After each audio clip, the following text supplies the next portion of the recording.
नमस्कार. लक्षवेधीमध्ये आपलं स्वागत.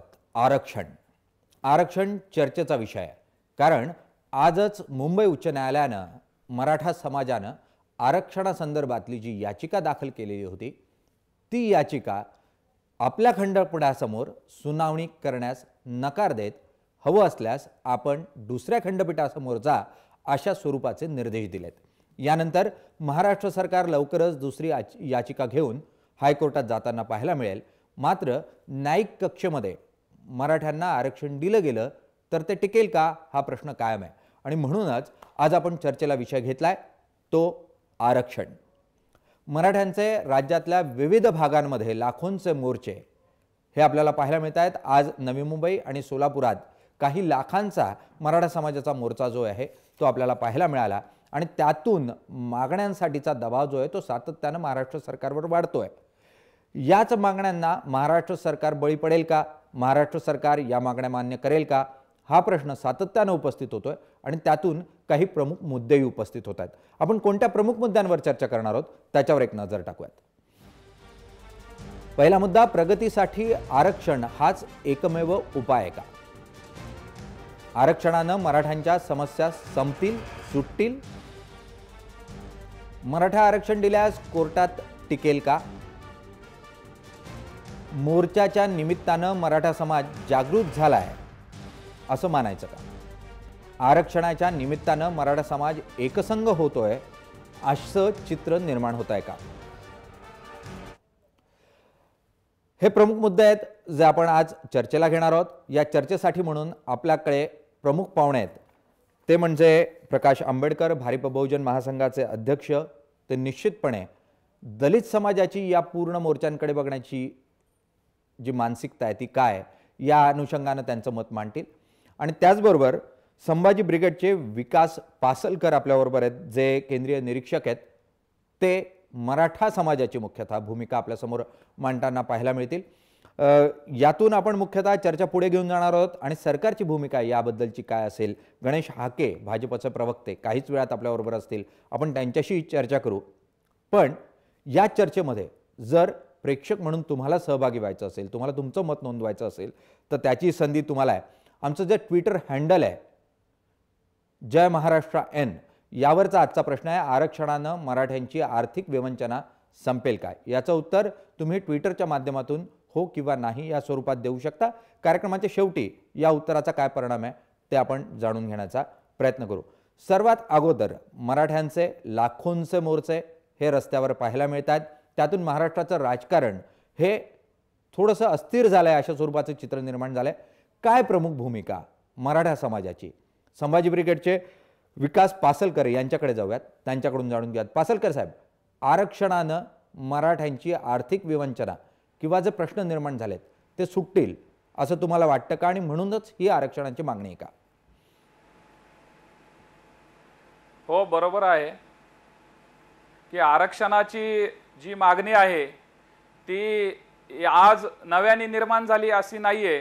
तर आरक्षण यासाठी गेल्या 30-40 वर्ष मराठा समाजाचा संघर्ष चालू आहे आणि म्हणून मराठा समाज हा सरसकट हा अतिशय खूप श्रीमंत आहे किंवा जी महाराष्ट्रातील जी विशिष्ट घराणे आहेत किंवा एक 100-150 कुटुंबांकडे पाहून मराठा समाजाचं जे सर्वेक्षण केलं जातं ते चुकीचं आहे.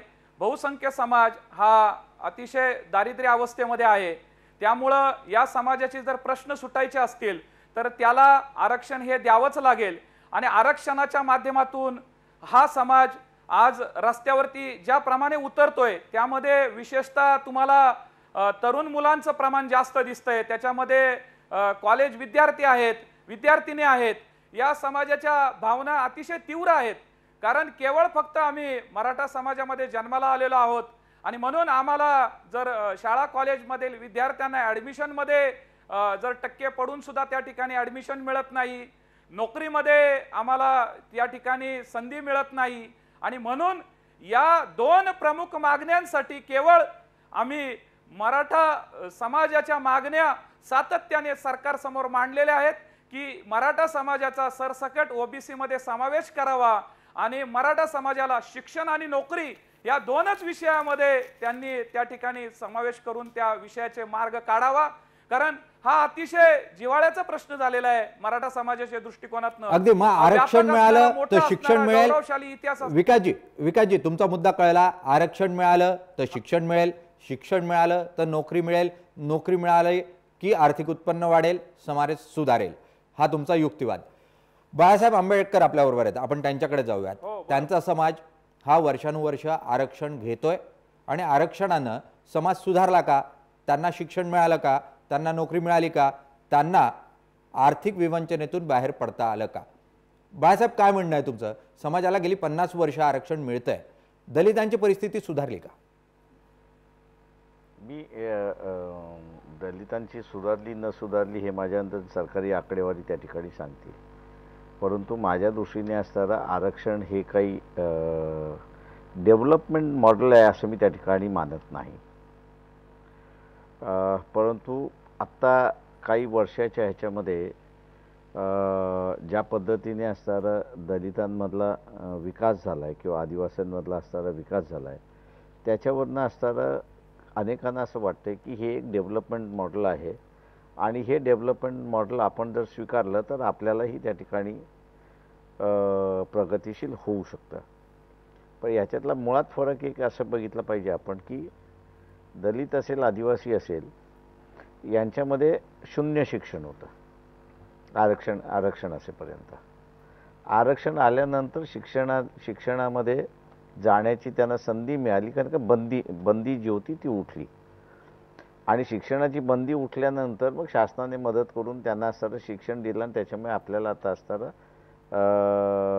दलितांमधलं शिक्षणाचं प्रमाण वाढलं आहे, हे बरोबर आहे. पण नोकरीतलं प्रमाण काही वाढलेलं नाही. त्यांचं असणारं नोकरीतलं प्रमाण जे आहे ते चतुर्थ श्रेणीमध्येच मोठ्या प्रमाणात आहे. 80% जे आपल्याला दिसते ते चतुर्थ श्रेणीमध्ये आहे. अजूनही क्लास 3, क्लास 2, क्लास 1 याच्यामध्ये नाही आहे, त्याच्यामध्ये नाही आहे. ते अजूनही असणारं त्या प्रमाणात भरल्या जात नाही अशी असणारी परिस्थिती आहे. त्याच्यामुळे मी आरक्षण हे काही डेव्हलपमेंटल मॉडेल बघत नाही, परंतु आरक्षण हे जे तत्त्व आहे हे लोकांना कुठेतरी शाश्वत करतं की सरकार आपल्याबरोबर आहे आणि सरकार आपल्यासाठी काहीतरी करते, ही त्याला एक नवीन ऊर्जा निर्माण होते आणि त्या ऊर्जेवरती तो असताना विकसित करत असतो. मग बाळासाहेब, हीच ऊर्जा मराठा समाजाला आज गरजेची असं तुम्हाला वाटतं? मराठा समाजाला आज आरक्षणाची गरज आहे? जर त्यांना विकसित व्हायचं असेल, एक डेव्हलपमेंट मॉडेल म्हणून ते जे मांडताय ते मॉडेल म्हणून ते सक्सेस होऊ शकतात जर आरक्षण मिळालं तर? मी अनेक ज्या समाजाची असणारी चर्चा ह्या ऐकतोय, पण आज पहिल्यांदाच माझ्या अंदाजानं आम्ही जे असणारं याच्या अगोदर मांडत होतो की सत्ता जी आहे ती 69 कुटुंब आम्ही त्यावेळेस सांगितली होती की त्यांच्या हातामध्ये केंद्रित आहे. मग राजकीय सत्ता असेल, सामाजिक सत्ता असेल, शैक्षणिक सत्ता असेल किंवा सहकारातली सत्ता असेल. त्यावेळेस सरसकट आम्हाला असणारं अँटी मराठा म्हणून त्यावेळेस मानण्यात गेलं होतं. मला आज आनंद वाटतो की आम्ही असणारं जे मांडलेलं त्यावेळेस आहे, आपल्या चॅनलवरती पुन्हा असणारा मराठा समाजाचे जे प्रतिनिधी आहे त्यांनी हे मान्य केलं की सत्ता सर्व मराठ्यांकडे नाही आहे, पण ती असणारी फक्त काही कुटुंबांकडे आहे. हे त्यांनी मान्य केलं, ही असणारी फार चांगली गोष्ट आहे. त्याच्यामध्ये मी दुसरं ह्या सगळ्या मोर्चांमधला असणारा जो एक पॉझिटिव्हनेस बघतोय म्हणजे त्या ह्याच्यामध्ये की मराठा विद्यार्थिनी ह्या मोठ्या प्रमाणात आलेल्या आहेत आणि मराठा समाजाच्या असणाऱ्या महिलासुद्धा मोठ्या प्रमाणात आलेल्या आहे. हे माझ्या अंदाजाने ज्यांनी आयोजन केले त्या सगळ्यांना असणारं हे क्रेडिट आहे की त्यांनी मराठा समाजाची महिला आणि विद्यार्थिनी ही असताना रस्त्यावरती उतरवलं आणि एक इंग्रजीमध्ये ज्याला सोशलायझेशन आपण म्हणतो त्या सोशलायझेशनची प्रोसेस सुरुवात झाली. मी एवढंच फक्त असणारं ह्या निवेदन करेन हे जे सगळे मोर्चे काढतात ते त्यांना की आपण एक दाखवण्याचा जो प्रयत्न करताय की आम्ही असणारा पुरुष सत्ता ही आता नाकारत चाललो आहे आणि आम्ही असणारा समानता आणण्याचा समाजामधलाच आमचा असणारा प्रयत्न आहे, हा अत्यंत स्तुत्य आहे. मी त्यांचं असणारं कौतुक करतो की त्यांनी विद्यार्थी आणि काही महिलांमार्फत निवेदन देण्याचा असणारा प्रयत्न केला आणि पुरुषांची सत्ता जी आहे ती आम्ही बाजूला ठेवून महिलांना आम्ही पुढे करतोय. हे जे इंग्रजीमध्ये ज्याला सोशलायझेशन म्हणतात ते फार चांगलं आहे आणि त्याचं मी असं स्वागत करतोय त्या सगळ्याचं. बाळासाहेब आंबेडकर एवढंच तुम्ही फक्त असं- पहिल्यांदा म्हणजे सार्वजनिक पातळीवर या मोर्चांचं स्वागत करताना पाहायला मिळतात. आतापर्यंत तुम्ही उघडपणे मी असं ज्या आहे, स्वरूपाचे मोर्चे सुरू आहेत ते संघानं काढले आहेत. ऐकून माझं माझं माझं म्हणणं असं आहे की तुम्ही मग माझं विधान ऐकलेलं नाही. उगीच चुकीचं काही बोलू नका. अँटी मोर्चे काढू नका घेणारा हा मीच आहे. अगदी मराठा समाजाचे मोर्चा निघणारा हे निघू द्या हा सांगणारा मीच आहे आणि हे निघतात आहेत हेही चांगलं आहे हेही सांगणारा मीच आहे. त्याच्या महाराष्ट्रामध्ये माझ्याशिवाय दुसरा कोणी नाही एवढं लक्षात ठेवा. अजूनही त्याच्यामधलं नाही. त्याच्यामुळे मराठा समाजाचे मोर्चे निघाले त्याचे असणारे स्वागत करणारा त्याचं असणारं हे हा महाराष्ट्रातला एकटा मीच आहे. नाही पण तुम्ही हे संघ त्याच्यामुळे असं- प्रेरित आहे, संघ त्याच्यामुळे हे असं मोर्चे तुम्ही जे काढायला म्हणता- प्रेरित करतोय अशा स्वरूपाची टीकाही केली होती. मी अशी टीकाही केलेली आहे. याचं कारण की जी नवीन सगळे आहे नेतृत्व येते मराठा समाजामधलं त्यांना असणारा खेळ्या माहिती नाहीत. या सगळ्यांनी असणारं जी इस्टॅब्लिश मराठा समाजाची लिडरशिप आहे तिला बाजूला ठेवून नव्याने काढलेलं आहे. तेव्हा नव्यानं काढलेल्या ह्याच्यामध्ये कोल्हापूरमध्ये काय घडलं हे आपल्याला माहीत आहे आणि म्हणून सावधतेच्या इशाऱ्यातून असणारं ह्या मोर्चामध्ये कोण कोण घुसायला मागतंय आणि कोण कोण घुसतंय याची असणारी एक त्यांना सांगितलेलं आहे त्याच्यामध्ये. का या मोर्चामध्ये अनेक जण अनेक स्वतःची खेळ्या करतात आहेत हे मलाही दिसते त्या ह्याच्यामध्ये. पण हा जो नवीन मराठा समाजातला तारुण्य जो बाहेर आलेला आहे आणि तो स्वतःच्या व्यथेवरती बोलतोय. मला एवढंच फक्त असणारं वाटू नये की जसं गुजरातचं आंदोलन उभं राहिलं हार्दिक पटेलचं अगदी आणि त्याचं असणारं काहीच फलतोय न राहता त्याचं असणारं आंदोलन पुन्हा जिरून घेतलं त्याच पद्धतीने असणारं हे आंदोलन जिरू नये अशी माझी स्वतःची इच्छा आहे. अगदी आणि हे म्हणून ह्याला कोण कोण गालबोट लावणार आणि कोण कोण ह्या नव्या तरुण पिढीचा वापर करणार त्याचा असणारं उघडपणे मी मांडणी केलेली आहे त्याच्यामध्ये. नाही, कोण वाटतं तुम्हाला कोण गालबोट लावण्याचा प्रयत्न करताय या पूर्ण मोर्चांना? मी तुम्हाला म्हटलं ना की त्याच्यामध्ये असणारा वापर करण्याचा प्रयत्न झाला. प्रश्न सिलेक्टिव्हली आहे त्याच्यामध्ये की इथे असणारं जे काही इस्टॅब्लिश लिडरशिप आहे ती सगळी इस्टॅब्लिश लिडरशिप मी गेले 25 वर्ष त्यांच्या विरोधात लढतोय. ती ही घराणेशाही आहे. पण ही घराणेशाही जरी असली तरी आपण एक लक्षात घेतलं पाहिजे की या लिडरशिपमध्ये काही गुण अजून शिल्लक आहेत. असं नाही आहेत की ते टाकाऊ झालेली आहे. आता जो सगळा वाद आलेला आहे तो टाकून द्या असं झालेलं आहे. त्याच्यामुळे मराठा समाजामधलं सुद्धा मी अनेक उदाहरणं देऊ शकतो की ज्यावेळेस आम्ही असणारं गरीब मराठ्याला असणारं उभं करण्याचा प्रयत्न केला आणि त्याच्यामध्ये असणारं झालं त्यावेळेस असताना मराठा समाजही त्यांच्याबरोबर उभा राहिला नाही. आज तो त्या कचाट्यातून बाहेर पडून स्वतःचं एक नवीन अस्तित्व उभं करतोय याचं स्वागत मला असणारं दिसतंय त्याच्यामध्ये. अगदी निश्चितपणे मराठा आणि ते झालं समाज पाहिजे ज्या असं माझं म्हणणं शांतता आहे. प्रिय पद्धतीनं इतकंच नाही तर ज्या महिला मराठा समाजातल्या रस्त्यावर येऊन आंदोलन करताना दिसत नव्हत्या आपले प्रश्न मांडताना दिसत नव्हत्या त्या मराठा समाजातल्या महिलांना पहिल्यांदा सार्वजनिक पातळीवर नेतृत्व करण्याची संधी मिळते. घरातल्या मुलींना रस्त्यावर येऊन आपले प्रश्न मांडण्याची संधी मिळते. त्यातून समाज सुधारण्याची प्रक्रिया सुरू होणार आहे. आपण जे म्हणताय त्या पूर्णतः मान्य. मी नेतृत्व म्हणण्यापेक्षा त्याच्यामध्ये सोशलायझेशनचा जो भाग होतोय तो फार मोठा आहे. का इथे आपल्याला अनेक असणारं उदाहरणं आहेत ह्याच्यामध्ये की जे आंतरजातीय विवाह झाली आणि ज्या कुटुंबाला मान्य नाही त्या कुटुंबाने असणारं त्या मुलीला आणि मुलाला दोघांनाही मारून टाकलेलं आहे. देशभरामधली उदाहरणं आपल्याला दिसतात आणि त्या पार्श्वभूमीवरती महिलांचं सोशलायझेशन होणं हे अधिक महत्त्वाचं आहे आणि ते हे मोर्चा करतायत हे मला त्याच्यातला सगळा आनंदाचा भाग आहे. अगदी सामाजिक अभिसरण ज्या स्वरूपात मराठा मोर्चांमधून होत आहे त्याचं स्वागत जे आहे ते या ठिकाणी होताना पाहायला मिळत आहे. आपण प्रमुख मुद्दा जो आहे आपल्या आजच्या चर्चेचा तो आरक्षण. मुख्यतः हायकोर्टानं या ठिकाणी आरक्षणासंदर्भातली जी याचिका आहे ती आपल्या खंडपणा अगदी मी तुमच्याचकडे येतो विकासजी. मुख्यतः आज हायकोर्टानं जी याचिका आहे ती फेटाळलेली आहे आणि जर आपल्याला पुन्हा एकदा याचिका करायची असेल तर तर ती दुसऱ्या बेंच समोर करा, अशा स्वरूपाचे निर्देश दिले. त्यामध्ये विलासजी तुम्हाला असं वाटतं की जर उद्या आरक्षण जाहीर झालं 12% जे प्रस्तावित आहे, जे सरकारने या अगोदर दिलेलं होतं ते दिलं, तर कोर्टामध्ये ते टिकू शकेल? निलेशजी, सर्वप्रथम मी प्रकाश आंबेडकरांच्या भूमिकेचं स्वागत करतो. त्यांनी जी भूमिका महाराष्ट्रामध्ये घेतलेली आहे, मला असं वाटतं की महाराष्ट्रामध्ये त्यांनी घेतलेल्या भूमिकेचं ते खऱ्या अर्थाने डॉक्टर बाबासाहेब आंबेडकरांच्या विचाराचे वारसदार आहेत.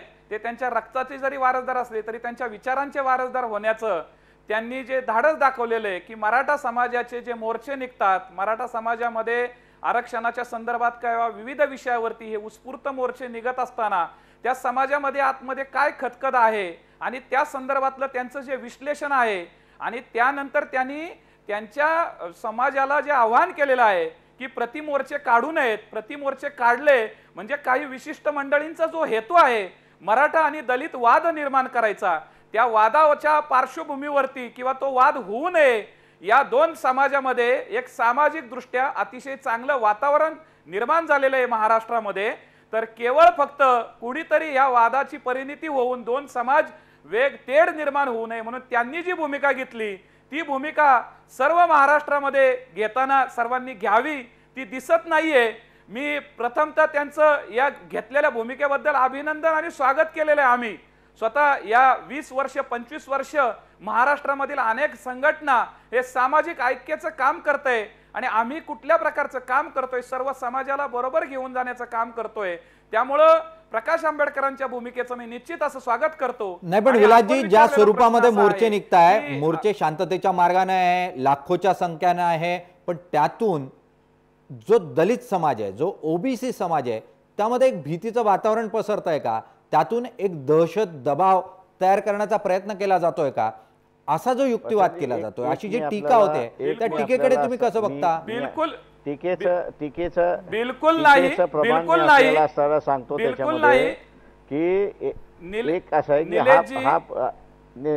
विकासजी, आपण प्रकाशजींकडे जाऊयात, मी तुमच्याकडे परत येतो. हा प्रकाशजी,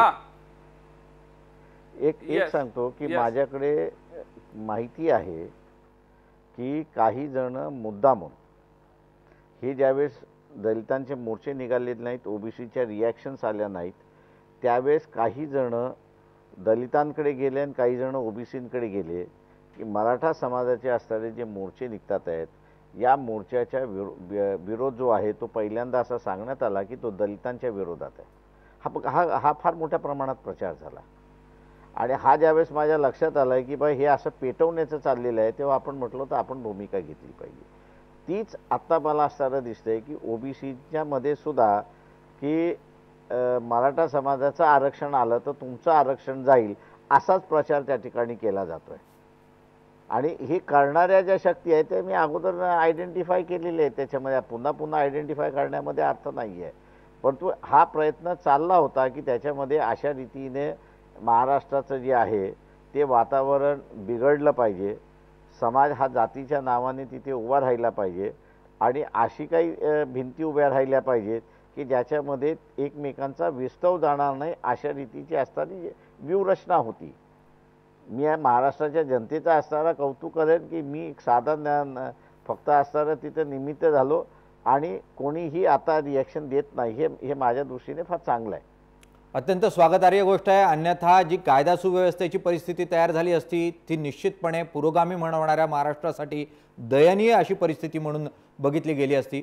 विलासजी या मुद्द्यावर बोलत होते. विलासजी, मुख्यतः जो आक्षेप घेतला जातोय की एक दबाव गट तयार केला जातोय, एक दहशत तयार करण्याचा प्रयत्न केला जातोय, काय बघता या टीकेकडे? मुख्यतः कशा स्वरूपात तुम्ही बघता?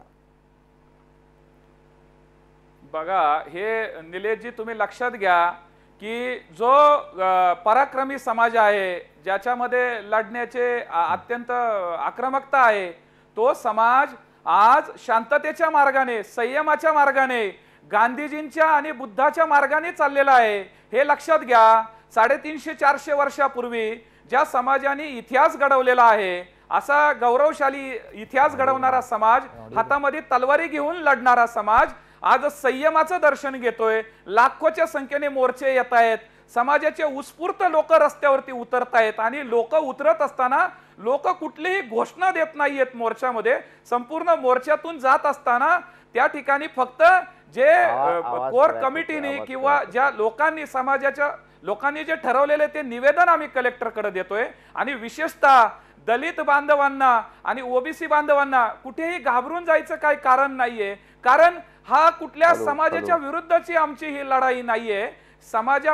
समाजामध्ये आम्ही कुठल्याही प्रकारचं दहशतीचं वातावरण करत नाहीये. त्यामुळं ज्या आमच्या मागण्या आहेत की एक पहिली आमची मागणी आहे की कोपर्डीमध्ये जो बलात्कार झाला त्या बलात्कारानंतर जो निर्घुण खून करण्यात आला त्या नराधमांना फाशी द्या, त्यांना फास्ट ट्रॅक वरती ती एक सरकारकडे मागणी आहे. आणि त्यानंतर आम्ही आरक्षणाची जी आमची अनेक वर्षापासूनची जी प्रलंबित मागणी आहे त्यामध्ये ओबीसी घटकामध्ये आमचा समावेश करून ऑलरेडी महाराष्ट्राने 50% आरक्षण क्रॉस केलेलं आहे. त्यामुळे आम्हाला आरक्षण मिळावं ही आमची प्रमुख मागणी आहे. आणि त्यानंतर अॅट्रॉसिटी कायद्याच्या माध्यमातून जो गैरवापर होतोय महाराष्ट्रामध्ये, जो गैरवापर होतोय त्या गैरवापरामध्ये त्या ठिकाणी घटनेमध्ये काही दुरुस्त्या सुचवाव्यात, तो दुरुस्त्या सुचवत आहोत.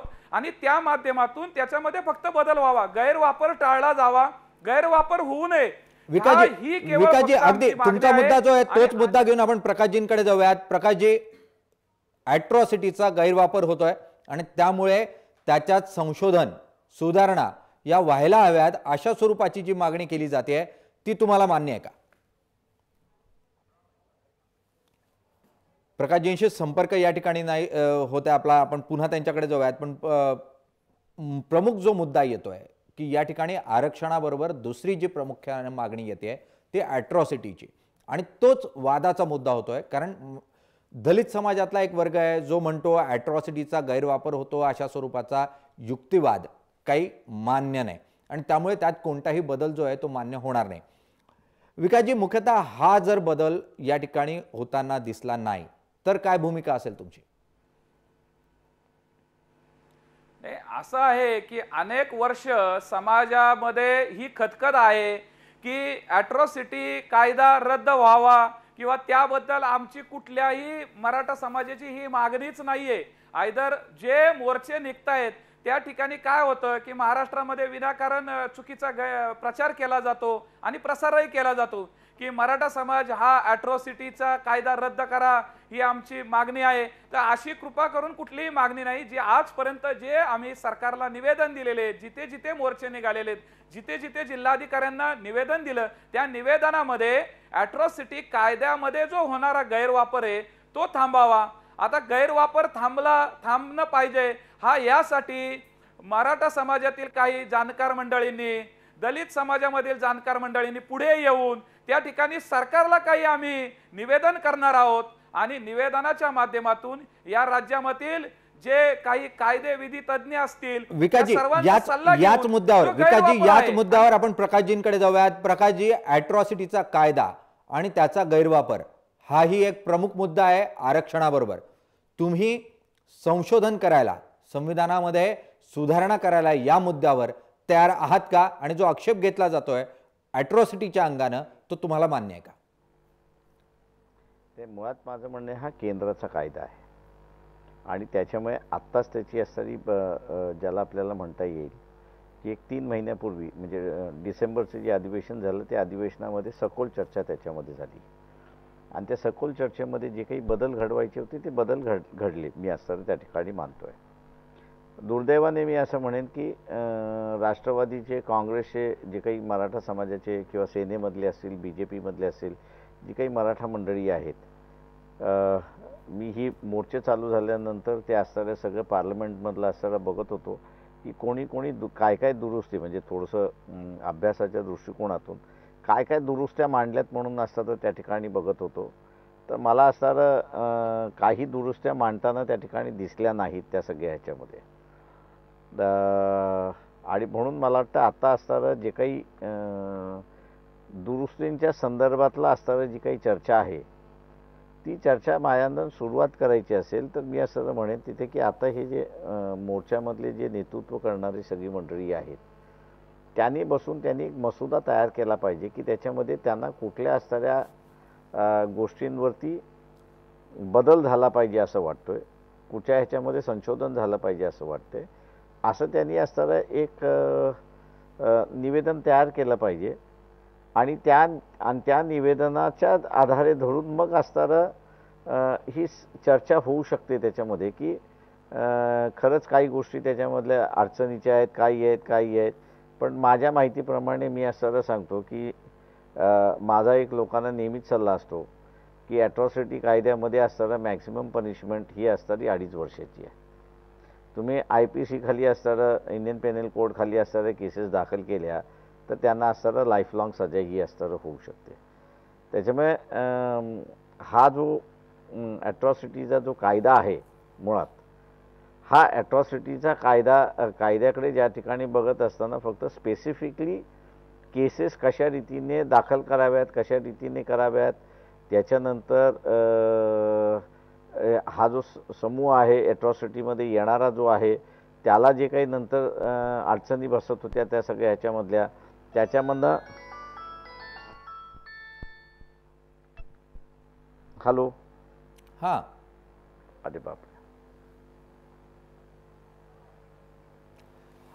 विकाजी प्रकाशजी जो प्रमुख मुद्दा मांडत होते की ज्या स्वरूपामध्ये जर प्रमुख काही सुधारणा सुचवल्या जात असतील मराठा समाजाकडून, पहिल्यांदाच अशा स्वरूपाची उघडपणे वाच्यता जी आहे ती प्रकाश आंबेडकरांकडून केली जाते की जर सुधारणा असतील तर त्याचे प्रमुख मुद्दे हे मराठा संघटनांनी, मराठा नेतृत्वानं काढावेत आणि त्यात कोणत्या स्वरूपाच्या सुधारणा या संभवतात, शक्य आहेत यावर चर्चा होऊ शकते. मात्र आजही जर आपण बघितलं तर ॲट्रॉसिटीत फक्त 2.5 वर्षांची शिक्षा ही IPC मध्ये आहे. अशा परिस्थितीमध्ये अजून सुधारणा करून हा कायदा किती कमकुवत करणार हा प्रमुख प्रश्न जो आहे तो या ठिकाणी निर्माण होतोय. आणि त्यामुळे जर मराठा समाजाला ॲट्रॉसिटीबद्दलच्या काही अडचणी असतील तर त्या प्रमुख अडचणी काय आहेत, तुम्ही कोणत्या प्रमुख ज्या लूपहोल्स आहेत, ज्या स्वरूपाचा गैरवापर होतोय तो कोणता गैरवापर आहे, तुम्ही काय सांगू शकाल? निलेशजी, काय झालेलं आहे की आपण हे समजून घेतलं पाहिजे की महाराष्ट्राच्या ग्रामीण भागामध्ये विशेषतः छोट्या छोट्या गोष्टींवरनं जे वाद होतात आणि त्या वादाची परिणिती ॲट्रॉसिटीच्या कायद्याखाली कुटुंबाच्या कुटुंब अटक होतात. मग कधी कधी महिलांना त्या ठिकाणी जावं लागतं किंवा काय. आणि त्यानंतर समजा एखादी घटना जर औरंगाबाद पासून 100 किलोमीटरवरती झाली तर मग पुढच्या काळामध्ये एकाच गावामध्ये राहणारी ही 2 कुटुंब असतात, कुठल्या तरी शेताच्या बांधावरनं किंवा पाण्यावरनं किंवा कुठल्या तरी छोट्या छोट्या विषयावरनं वाद होतात. आणि त्या वादाची परिणिती अशी होती की ते नंतर ते दोन्हीही कुटुंब किंवा 2 एकमेकांविरुद्ध ते तक्रार करणारे, ॲट्रॉसिटीच्या माध्यमातून तक्रार करणारे आणि जे कुटुंब त्यामध्ये जे सफर होतं त्या दोन्हींनाही औरंगाबाद सारख्या ठिकाणी यावं लागतं. काही दिवसानंतर ते एकत्र येतात आणि मग त्यानंतर ती केस मिटवली जाते. परंतु तोपर्यंत अशा अनेक घटना आहेत की ज्यामध्ये आंबेडकरांनाही हे मान्य आहे आणि मराठा समाजामध्येही हे लोक ज्या पद्धतीने सफर होतात. त्यामुळं आमचं एवढंच म्हणणं आहे की ॲट्रॉसिटी कायदा हा जसा दलित समाजाचं कवच कुंडल आहे तसंच त्याच पद्धतीने 2 समाजाचं सामंजस्य राखण्यासाठी आपण यामध्ये जो गैरवापर होतोय त्यावरती फक्त निर्बंध आणावा. त्यामध्ये काही कायद्यामध्ये दुरुस्त्या सुचवण्यासाठी आमचे जे लोक आहेत ते त्यावरती अभ्यास करतायत आणि काही जे विधिज्ञ लोक आहेत किंवा सर्वोच्च न्यायालयाचे माजी न्यायमूर्ती, सुप्रीम हे जे PB सावंत सर असतील, BG कोळसे पाटील सर असतील, या सर्वांचा काही सल्ला किंवा या माध्यमातून सरकारकडे आम्ही हे घेऊन जाणार आहोत. आणि त्यामध्ये आम्ही प्रकाश आंबेडकरांसारख्या सुज्ञ व्यक्तीची की ज्यांना या समाजामधलं जे चित्र स्पष्ट कल्पना आहे या सगळ्याची, त्यांनी पुढे यावं. मागे काय चुका झाल्या, कोण कोणाकडनं काय दुखावलं गेलं असेल ते सगळं विसरून जाऊन, म्हणजे आरक्षणाच्या बाबतीमध्ये सुद्धा आणि ॲट्रॉसिटीच्या बाबतीमध्ये सुद्धा, कारण ज्या शाहू महाराजांनी आणि सयाजीराव गायकवाडांनी समाजासाठी, उपेक्षित समाजासाठी जे काम केलं, शाहू महाराजांनी आरक्षण देत असताना सर्व समाजाला आरक्षण दिलं. आज शाहू महाराजांची लेकरं, शाहू महाराजांचे वारसदार, सयाजीरावांचे वारसदार जर आरक्षणासाठी रस्त्यावरती येत असतील तर त्या ठिकाणी सर्वांनी मोठं होऊन मराठा समाजामधले आंबेडकर, मराठा समाजामधले शाहू आणि मराठा समाजामधले सयाजीराव यांना आज आरक्षणाच्या माध्यमातून ताकद दिली पाहिजे, आरक्षणाचा लाभ दिला पाहिजे. त्यामुळं कुणीही शाहूंचे वारसदार आरक्षणाच्या एका प्लॅटफॉर्मवरती येत आहेत आणि ही सामाजिक दृष्ट्या अतिशय मोठी बाब आहे आणि म्हणून मराठा समाजाला सरसकट ओबीसी मध्ये आरक्षण द्यावं, आरक्षणाची मर्यादा वाढवावी. ऑलरेडी ती महाराष्ट्राने क्रॉस केलेली आहे आणि प्रकाश आंबेडकरांसारखे जे अतिशय समजूतदार नेते आहेत त्यांनी पुढे यावं. आम्ही 2 पावलं पुढे येतो आणि आपल्याला महाराष्ट्रातील हे जे वातावरण आहे हे चांगले राखण्यासाठी आपण ॲट्रॉसिटीमध्ये जे काय गैरवापर असतील, जे कॉमन मिनिमम जो प्रोग्राम आहे त्या प्रोग्रामच्या माध्यमातून आपण सरकार पर्यंत बसून किंवा केंद्रीय मंत्री आहेत आता रामदासजी आठवले ते म्हटले की मराठा समाजाला आरक्षण मिळालं पाहिजे, परंतु त्यानंतर त्यांची जे काही मोर्चे किंवा अतिमोर्चे त्या पद्धतीने ज्या पद्धतीने जे विधान येते ते विधान आलं नाही पाहिजे. कारण आपण फुले शाहू आंबेडकरांची चळवळ चालवतो. विकासजी तुमचा मुद्दा कळला. आपण प्रकाशजींकडे जाऊयात पुन्हा. प्रकाशजी, तुम्ही जे बोलत होतात आपण मध्ये आपला संपर्क तुटला आणि आपला मुद्दा अपूर्ण राहिला. मुख्यतः 2.5 वर्षांची शिक्षा ही ॲट्रॉसिटीमध्ये आहे. मराठा समाज हा सातत्यानं मागणी करतोय की ग्रामीण भागामध्ये ॲट्रॉसिटीचा गैरवापर होतोय, तो ज्या स्वरूपात होतोय तो काढून टाकण्यासाठी म्हणून सुधारणा गरजेच्या आहेत. तुम्ही म्हणतात की सुधारणा शक्य आहे जर हे मुद्दे पटवून दिले गेले, योग्य पद्धतीनं त्यावर चर्चा होऊ शकते. पण ज्या स्वरूपाचा ॲट्रॉसिटी कायदा आहे त्यातली आत्ताची जी तरतूद आहे ती जर आणखी कमकुवत केली तर त्या कायद्याचा खरोखर उपयोग जो आहे, ज्या समाजासाठी तो तयार केला आहे त्यांना तो उपयोगी राहील का? मुळात माझं म्हणणं असं आहे की त्याचा दुरुपयोग हा जो शब्द आहे, या दुरुपयोगाचा असणारा परिभाषा जोपर्यंत बाहेर येत नाही तोपर्यंत मी असताना मानतो की त्याच्यावरती चर्चा होत नाही. एक भाग आता मी नवीन असणारा एक ट्रेंड आहे तो असणारा सांगतो की ॲट्रॉसिटी कायदा एकदा कुठेतरी लागला, म्हणजे माझ्या बीडमध्ये माझं बघण्यात आलेलं आहे की ज्याच्यामध्ये नंतर कन्व्हिक्शन झालं सगळ्यांना की 2 ह्याचे मातंग समाजाची घरं होती ती जाळण्यात आली आणि त्यांनी असं त्याच्यानंतर मग केसेस केल्या जाळणाऱ्यांच्या विरोधात. आता जाळणाऱ्याच्या विरोधात केसेस केल्यानंतर त्या पोलिसांनी ॲट्रॉसिटीचा कायदा लावला. आता ॲट्रॉसिटीचा कायदा लागल्यानंतर कारवाई जशी सुरुवात झाली तशी या 2 कुटुंबावरती क्रॉस कंप्लेंट करण्यात आली की ह्यांनी असणाऱ्या चोऱ्या केल्या आणि आमचं हे चोरी केलेलं आहे म्हणून त्याला असणारं भांडणं झाली आहेत म्हणून. माझ्याकडे ज्यावेळेस आले त्यावेळेस ते म्हटलं, मी पोलिसांना म्हटलं जी कारवाई करायची ती तुम्ही कारवाई करा त्या सगळ्या ह्याच्यामध्ये. कारवाई झाली, सगळी झाली त्या ह्याच्यामध्ये, परंतु त्याच्यामध्ये एक असं झालं की चोरी काही झाली नव्हती. त्यांनी असणारं ज्याला आपल्याला म्हणता येईल की 2 पाटलांमधली भांडणं होती, त्या कोणाकडे तरी हे कामाला होते, त्याचा वापर करण्यात आला, त्याचा राग येऊन त्यांनी असणारं त्यांची घरं जाळली होती. माझं म्हणणं त्याच्यामध्ये असं की ही ज्यावेळेस आपण हे करतोय त्याच्यामुळे काही गोष्टी या जर माझ्या अंदाजानं मराठा समाजाने स्वतःच्या भांडणामधला असणारं जर आपल्याकडे काम करणारा एखादा दलित असेल त्याला जर वापर केला नाही तर मी असताना म्हणेन की 80% हा जो गैरवापर म्हटला जातो तो पूर्णपणे त्या ठिकाणी थांबला जाईल. अगदी जर गैरवापर थांबवायचा असेल तर मुख्यतः मराठा समाजानं अंतर्गत भांडणातून ज्या ॲट्रॉसिटीच्या केसेस होतात त्या होणार नाही याची काळजी घेतली पाहिजे, अशा स्वरूपाचा सल्ला प्रकाश आंबेडकर देत आहेत. गणेश हाके भाजपचे प्रवक्ते आपल्याबरोबर आहेत. मुख्यतः या पूर्ण आंदोलनाकडे भाजप कसं बघतंय? कारण एकीकडे सरकार हादरलंय या आंदोलनातून, अशा स्वरूपाचं चित्र होत आहे. दुसरीकडे भाजपचेच नेते, या नेत्यांमध्ये या अनेक मोर्चांमध्ये भाजपचे नेते सहभागी होताना पाहायला मिळत आहेत. मुख्यतः सरकार हादरलंय ज्या स्वरूपात मराठा समाज हा लाखोच्या संख्येनं रस्त्यावर उतरला?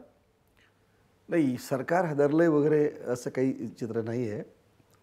पण या ज्या पद्धतीनं मराठा समाजाचे मोर्चे निघत आहेत त्याच्या संदर्भामध्ये गांभीर्यानं सरकार विचार करत आहे की हे जाणून घेण्याचा प्रयत्न करत आहे किंवा की अचानक आत्ताच अशा स्वरूपाचे मराठा समाजाचे मोर्चे का निघायला लागले आहेत. गेल्या अनेक दिवसापासूनची त्यांची आरक्षणाच्या संदर्भातली मागणी आहे. आजच ॲट्रॉसिटीच्या संदर्भामध्ये त्यांना असं का वाटायला लागलं की ॲट्रॉसिटी ही मध्ये काही सुधारणा झाल्या पाहिजेत, काही बदल झाले पाहिजेत असं वाटायला लागलं. तर या अनुषंगानं सरकार गांभीर्यानं या संदर्भामध्ये विचार करते आणि सरकारनं असं ठरवलेलं पण आहे की एक मंत्री गटाची एक स्थापना करून प्रत्येक जिल्ह्यात जाऊन मराठा समाजाच्या नेत्यांशी नाही, पण ज्या लोकांमध्ये एक कॉमन पीपल, ज्याला सर्वसामान्य जो मराठा समाजातला माणूस आहे त्यांच्याशी, तरुणांशी, विद्यार्थिनीशी बोलून की हे जाणून घ्यायचं किंवा तुम्हाला हे यातून नेमकं आपल्याला काय करता येईल, कशा पद्धतीचा पर्याय शोधून आपल्याला नाही, पुढे येता येईल. आजच हायकोर्टानं जी याचिका सरकारची होती ती पूर्णतः फेटाळून लावलेली आहे आणि जर तुम्हाला पुन्हा याचिका करायची असेल तर तुम्ही दुसऱ्या बेंच समोर करा असे स्पष्ट निर्देश दिले. यातून हे स्पष्ट होतं सरकारनं उद्या आरक्षण देण्याचा प्रयत्न जरी केला तरी तो न्यायिक कक्षेमध्ये टिकेल का हा प्रमुख प्रश्न या ठिकाणी निर्माण होतो. आता तो प्रश्न सरकार म्हणून तुम्ही कसे हाताळा? नाही, दोन गोष्टी आहे की या सरकारची प्रामाणिकपणे मराठा समाजाला आरक्षण देण्याची भूमिका आहे. ती आज सरकार आलं म्हणून नव्हे तर भारतीय जनता पार्टी हे विरोधी पक्षात असताना सुद्धा अनेक वेळा सभागृहामध्ये मराठा आरक्षणाच्या संदर्भामध्ये जेव्हा प्रश्न उपस्थित झाले तेव्हा भारतीय जनता पार्टीचे नेते विशेषतः विनोद तावडे वगैरे यांनी ती भूमिका लावून धरलेली आहे. आणि विधिमंडळामध्ये नागपूरच्या अधिवेशनामध्ये खरं तर म्हणजे भारतीय जनता पार्टीच्या नेत्यांनीच आग्रह धरल्यामुळंच ती नारायण राणेंच्या अध्यक्षतेखाली समिती आयोग नेमून त्याच्या संदर्भातली ती चौकशी करण्याचा निर्णय त्या तत्कालीन सरकारने घेतला होता आणि त्यांच्या शिफारशीनुसारच मराठा आरक्षणाच्या संदर्भामध्ये तो सरकारने निर्णय घेतला होता. दुर्दैवानं एवढंच आहे की यांना लोकसभेच्या नंतर त्यांनी जो काही निर्णय घेतला मराठा आरक्षणाच्या संदर्भामधला तो लोकसभेच्या निवडणुकांमध्ये 48 पैकी 42 जागा यांना जेव्हा म्हणजे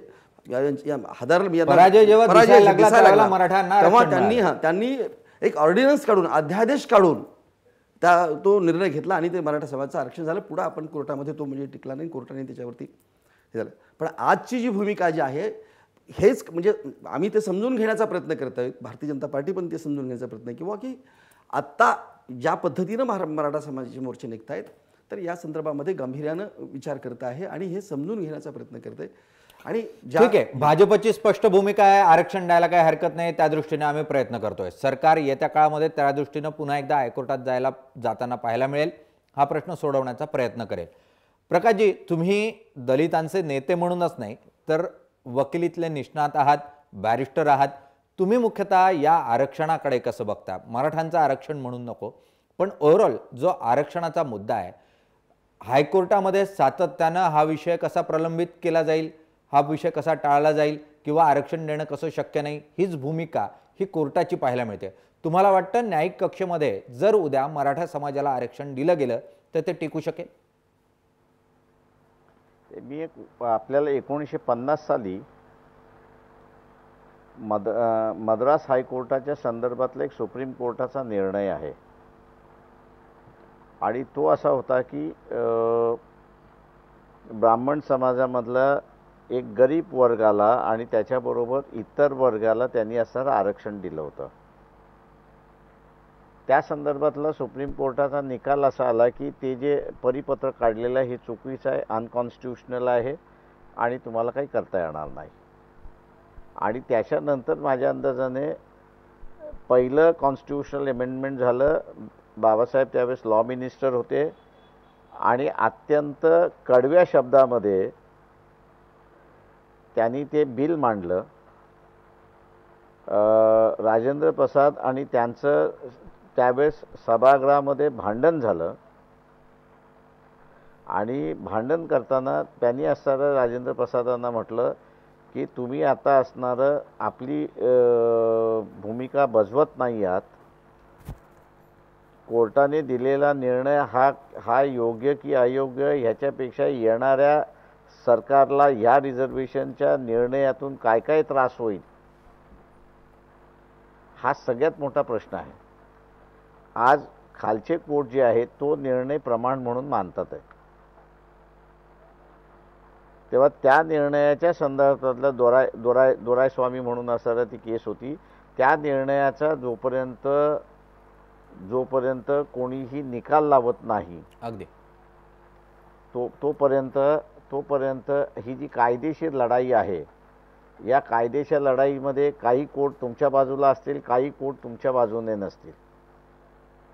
त्याच्यामुळे आता आपण बघितलं की जे बेंच होतं ते बेंच नसल्यामुळे त्यांनी असं म्हटलं आमच्यासमोर नका, तुम्ही दुसऱ्याकडे घेऊन जा. त्याच्यामुळे हा जो टिकलिश इश्यू आहे त्या सगळ्या ह्याच्यामध्ये याला मला वाटतं असणारं त्या पहिल्या निर्णयाला चॅलेंज देऊन जर केलं तर कदाचित याच्यातनं मार्ग निघू शकेल. नाही तर आपण बघितलं असेल की अनेक जणांचं जाट रिझर्वेशन असेल, इतर सुप्रीम कोर्टाने मान्य केलेलं नाही. हे जाटांचं रिझर्वेशन मान्य केलेलं नाही, इकडे पठालांचं आंदोलन सुरू आहे, त्यांना जे आरक्षण देण्याचा प्रयत्न गुजरात सरकारनं केला तेही या ठिकाणी मान्य होत नाही. महाराष्ट्रामध्ये मराठा समाजासाठी जे आरक्षण देण्याचा प्रयत्न झाला तोही कोर्टात मान्य होत नाही आणि तोच प्रमुख मुद्दा हा सध्या भाजपच्या सरकारसमोरचा आहे. एकीकडे तुम्ही आरक्षणाला पाठिंबा तर देताय, पण न्यायिक कक्षेमध्ये हे आरक्षण बसवायचं कसं हा प्रमुख तुमच्या समोरचा प्रश्न आहे. फक्त एक समूह, संख्येनं मोठा असलेला समूह आरक्षणाची मागणी करतो आणि राजकीय दृष्ट्या ती मान्य केली पाहिजे म्हणून तुम्ही ती मान्य करताय, की खरोखरच त्या समाजाला आरक्षण मिळावं या दृष्टीने न्यायिक कक्षेत ते काही बसवण्याचा प्रयत्न करणार आहात? नाही, प्रामाणिकपणे भारतीय जनता पार्टीची या सरकारची मराठा समाजाला आरक्षण देण्याची प्रामाणिक भूमिका आहे. आता दोन आपण म्हटलं की मुळात आरक्षण हे आपल्याला माहीत आहे की घटनेनुसार सुद्धा आरक्षण हे फक्त काही जातीला किंवा धर्माच्या आधारावर दिलं जात नाही. ते सोशो इकॉनॉमिक म्हणजे सामाजिक आर्थिकदृष्ट्या मागासलेल्यासाठीचं ते आरक्षणाची तरतूद ती त्या संदर्भात आहे. आता दोन गोष्टी आहेत. जेव्हा आरक्षण दिलं गेलं, जेव्हा आरक्षण घटनेनं काही अनुसूचितमध्ये जाती घालून ज्या आरक्षण देण्यात आलं त्यावेळेला मराठा समाजाला आरक्षण देण्यात आलेले नाही. मंडल आयोगाच्या नंतरसुद्धा त्यांनी, जेव्हा मंडल आयोगाला सुद्धा मराठा समाजाने विरोध केला होता आणि मोठ्या प्रमाणात त्यांनी सांगितलं होतं की याच्यामुळं एक विषारी अशा स्वरूपाचं एक वातावरण निर्माण होईल. पण आजची सामाजिक परिस्थिती किंवा आजची आर्थिक परिस्थिती ह्या सगळ्या गोष्टीचा अभ्यास पुन्हा एकदा ह्या सगळ्या गोष्टी नव्याने राणे समितीने तो अभ्यास केलेला होता ना. राणे समितीने एक मोठा अहवाल दिलाय आणि त्यामध्ये नीटपणे त्यांनी मांडायला पाहिजे होता तो कोर्टासमोर. तो नीटपणे त्यांनी मांडला नाही, म्हणून कदाचित कोर्टानं त्यांचं मान्य अंमलात केला. गणिती, आपण प्रकाशजींकडे जाऊयात. प्रकाशजी काही मुद्दा मांडत होते, आपण तो नीटपणे ऐकू शकलो नव्हतो. प्रकाशजी, आपण काही मुद्दे मांडत होतात? नाही, मी त्यावेळेस म्हणत होतो की जनसंघ होता आणि त्यावेळेसच्या ह्या सगळ्या ह्याच्यामध्ये त्या निर्णयावरती असणारं जनसंघाने आपलं असणारं एक वक्तव्य केलं होतं. मी जे रिपीट करत नाही. BJPचे असणारे प्रतिनिधी आहेत, मला वाटतं त्यांनी त्याचा असणारा अभ्यास करावा आणि तिथून असणारा आपल्याला कदाचित मार्ग मिळू शकेल.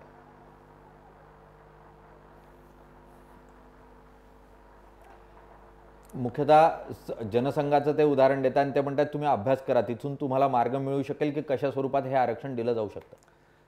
यात जनसंघाचा आणि याचा काही संबंध नाही आहे. जनसंघ कुठल्या पद्धतीचं या आरक्षणाच्या संदर्भाबाबत काही त्यांनी असं वच्चता केलेली नाही किंवा करण्याची, म्हणजे आम्ही जनसंघाचा सल्ला घेऊन या सगळ्या गोष्टी पुढे करतो तो वगैरे अशातली भाग नाही आहे. सरकार म्हणून जी सरकारची भूमिका आहे बरं का, जी सध्याची सामाजिक परिस्थिती आहे, अनेकदा सरकार हे वेगवेगळ्या पद्धतीनं सामाजिक परिस्थिती जेव्हा वेगवेगळ्या निर्माण होतात, काही परिस्थितीमध्ये प्रश्न निर्माण होतात तेव्हा ते सरकार म्हणून सरकारला सोडवायचे असतात आणि सरकार सोडत असताना मग ते कुठल्या पद्धतीनं ते सोडवले जावेत या दृष्टीने त्या दृष्टीने ते अभ्यास करत असतात. आणि म्हणून आता हा बिकट प्रश्न आहे. हा एक महाराष्ट्रातला फार मोठा एक समाज अशा वेगळ्या एका विशिष्ट मागणीसाठी किंवा त्यांच्या हक्कासाठी, न्यायासाठी म्हणा, तो एकत्र आलेला आहे. आणि अशा परिस्थितीमध्ये की इतर म्हणजे सामाजिक सलोखाही राहील, इतर समाजसुद्धा दुखावला जाणार नाही, ह्या सगळ्या गोष्टी. पण प्रश्न म्हणजे अत्यंत जटिल आहे. तो काही इतका साधा आणि सोपा नाही आहे प्रश्न. कारण कसं आहे की मराठा महासंघाकडे जाऊयात, कारण प्रश्न जटिल आहे तुम्ही मान्य करता. मराठा महासंघ मुख्यतः, जर आपण विकासजी तुम्ही आहात पुण्यात आपल्या स्टुडिओमध्ये, जो प्रमुख मुद्दा निर्माण होतोय की प्रश्न जटिल आहे, सहजतेनं हे आरक्षण देणं काही सरकारला शक्य होणार नाही आहे. काँग्रेस, राष्ट्रवादी काँग्रेसनं निवडणुकांच्या तोंडावर राजकीय लाभ मिळावा म्हणून आरक्षण निश्चितपणे जाहीर केलं, मात्र ते कोर्टात टिकू शकत नाही अशी परिस्थिती आहे. जर मराठा समाजाला हे कोर्टात टिकवायचं असेल आरक्षण, तर तुमचा काय सल्ला असेल सरकारला? तुमची सरकारकडे काय मागणी असेल? कोणती प्रमुख पावलं त्यांनी उचलली पाहिजे? कोणता मार्ग अवलंबला पाहिजे? सरकारकडे आम्ही निवेदनाच्या माध्यमातून हे मराठा समाजाला आरक्षण ओबीसीच्या घटकामध्ये समावेश केला तर हे आरक्षण टिकेल. कारण मागच्या सरकारने जे आरक्षण दिलं ते संविधानात्मक ते टिकलं नाही न्यायालयामध्ये, कारण सरकारने त्या ठिकाणी प्रयत्न केला, परंतु ओबीसी स्टेटस जोपर्यंत मराठा समाजाला सामाजिक दृष्ट्या मागासलेपण जोपर्यंत सिद्ध होत नाही तोपर्यंत हे स्टेटस प्राप्त होत नाही, म्हणून ओबीसीच्या स्टेटसमध्ये मराठा समाजाचा सरसकट समावेश करावा. आणि त्यानंतर कारण आपण तामिळनाडू किंवा कर्नाटक किंवा हरियाणा या राज्यांचा आपण जर रेशो पाहिला तर ऑलरेडी हे राज्य 50% वरती यांनी आरक्षणाची मर्यादा ओलांडलेली आहे. अगदी ओबीसीचा तुमचा मुद्दा, आपण ओबीसीचाच मुद्दा घेऊन पुन्हा प्रकाश आंबेडकर यांच्याकडे जाऊयात. प्रकाशजी, मुख्यतः आत्ता ओबीसी समाजाचा आवाज बुलंद करण्यासाठी ओबीसींना ज्या नेतृत्वाची गरज आहे ते नेतृत्व महाराष्ट्रात अस्तित्वात नाही, अशा स्वरूपाचं चित्र पाहायला मिळत आहे. अनेक नेते ते आपल्याकडे घेऊ पाहतात. पण अशा परिस्थितीमध्ये जर ओबीसीमधलं आरक्षण हे मराठा समाजाला उद्या भाजपच्या सरकारनं देऊ केलं तर ओबीसी समाजावर अन्याय झाला अशी मानसिकता तयार होणार नाही का? असं चित्र तयार होणार नाही का? मला असे म्हणजे आपण ज्या पद्धतीने विचार करताय त्या पद्धतीने मी काही विचार करत नाही. याचं कारण की सामंजस्य निर्माण करणं हा त्याच्यातला सगळ्यात महत्त्वाचा आहे. आणि सरकार जे बसलेलं आहे हे सरकार कशा रीतीने हँडल करणार याच्यावरती अवलंबून आहे. त्याच्यामुळे असणारा ओबीसीमध्ये मराठा समाज गेला की डायरेक्ट ओबीसींचा असणारा उद्रेक होईल असं आपण जे म्हणतोय कदाचित होऊ शकतो, मी नाही असं म्हणत नाही, पण त्याला हँडल कसं सरकार करते याच्यावरती अवलंबून आहे. अगदी कशा स्वरूपामध्ये सरकार मुख्यतः हा पूर्ण प्रश्न हाताळतं हे महत्त्वाचं आहे. पण निश्चितपणे स्वागतार्ह बाब जी सर्वच पातळींवर स्वागत म्हणून बघितली जाते ती म्हणजे मराठा समाजानं एकजुटीनं ज्या स्वरूपाचे मोर्चे रस्त्यावर उतरून काढलेले आहेत, शांततेच्या मार्गाने काढले आहेत, मूक मोर्चाच्या स्वरूपातले काढलेले आहेत आणि त्यातून एक दबावगट निर्माण करण्याचा जो प्रयत्न मराठा समाजानं केला आहे, यामध्ये मराठा समाजानं घरातली स्त्री, घरातली मुलगी यांना जे सामाजिक अभिसरण देण्याचा प्रयत्न केलेला आहे, त्यातून समाज ज्या स्वरूपात पुढे जाणार आहे सामाजिकदृष्ट्या त्याचं स्वागत हे सर्व पातळीवर होत आहे. प्रकाश आंबेडकरांनी स्पष्टपणे सांगितलं की जर ॲट्रॉसिटीचा मुद्दा असेल आणि त्याचा गैरवापर होतो असं जर कोणी नमूद करत असेल तर काही मुद्दे काढण्यात यावे, त्यातून चर्चा काही प्रमाणावर होऊ शकते. मात्र मराठाच समाज हा आपापसातल्या वादांमध्ये ॲट्रॉसिटीचा गैरवापर करतो असाही आरोप ते करायला विसरत नाही. पण निश्चितपणे ज्या स्वरूपात मराठा समाजानं एकत्रितपणे एक मोठा दबावगट आणि सामाजिक विकासासाठी, सामाजिक अभिसरणासाठी जे अहिंसक असं आंदोलन उभं केलेलं आहे त्याचं स्वागत प्रत्येक ठिकाणी होताना पाहायला मिळतंय. यातून आरक्षण मिळेल की नाही मिळणार, ते न्यायालयीन कक्षेत टिकेल की नाही टिकणार हा प्रश्न कायम आहे. आता सरकारच्या हातात आहे, भाजप सरकारच्या हातात की ते मुख्यतः हा पूर्ण प्रश्न कशा स्वरूपात हाताळतात. आपला जो आजचा ट्विटरचा प्रश्न होता, जे आपले प्रेक्षक आहेत त्यांची प्रतिक्रिया जाणून घेण्यासाठी आपण जो प्रश्न घेतला होता, आरक्षणानं मराठ्यांची आर्थिक विवंचना संपेल का? काय म्हणतात प्रेक्षक आपले ट्विटरच्या माध्यमातून, त्यांनी काय प्रतिक्रिया नोंदवलेली आहे आपण बघूयात. 56% लोक म्हणतात की निश्चितपणे जर आरक्षण मिळालं तर या ठिकाणी जी आर्थिक विवंचना मराठा समाजाची निर्माण झालेली आहे ती दूर व्हायला मदत होईल. आणि त्यामुळे साहजिक आहे लोकशाहीमध्ये संख्येच्या आधारावर निर्णय घेतले जातात, बहुमताच्या आधारावर घेतले जातात. मग तो ट्विटरचा कौल असो किंवा मराठा समाजाची संख्या असो, सरकारला या संख्येसमोर, या बहुमतासमोर झुकावं लागणार आहे आणि या संदर्भातले योग्य ती पावलं जी आहेत ती उचलावी लागणार आहेत. आज प्रकाश आंबेडकरजी, हाके साहेब आणि त्याचबरोबर विकासजी आपण या चर्चेमध्ये सहभागी झालात त्यासाठी धन्यवाद. इथेच थांबतोय. बघत रहा जय महाराष्ट्र.